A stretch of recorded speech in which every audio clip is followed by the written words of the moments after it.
just wanted to do a quick tutorial on how to remove the grid lines from graph paper when you're working on animation layouts on paper and scanning them into the computer for assembly in whatever you use for compositing. This is a very quick process. All you're going to need is an adjustment layer.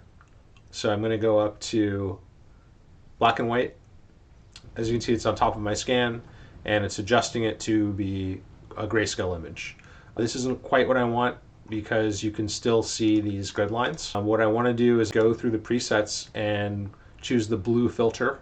It should be called the minus blue filter because it removes blue. In this case, what we're dealing with is not a true blue, it's more cyan than blue. If we look at these two sliders, you can see that cyan is this pale blue that's kind of in a turquoise direction. What these sliders do is if you drag them to the left, that says, in the process of making this image black and white, I want this color to be rendered as closer to black, or drag it to the right, closer to white. Dragging it all the way up is a little intense and I'm probably making things a little crunchier than they need to be. So I'm going to zoom in here and we'll just look at it. Let's drag it back, and somewhere about here should be good. Let's make it a round number, 220.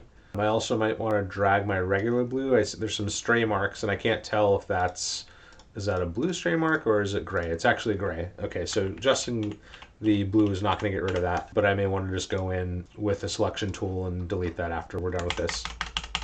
Zooming out, you can see that now I have a scan that is completely free of grid lines.